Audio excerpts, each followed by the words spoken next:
Hi guys, in front of me is Samsung Galaxy XCover 7 and let me show you how to change the date and time on this device.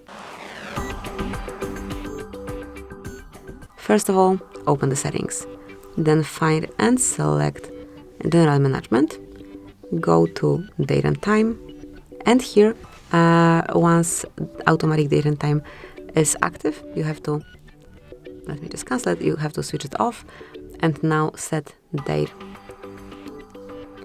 and time manually by yourself.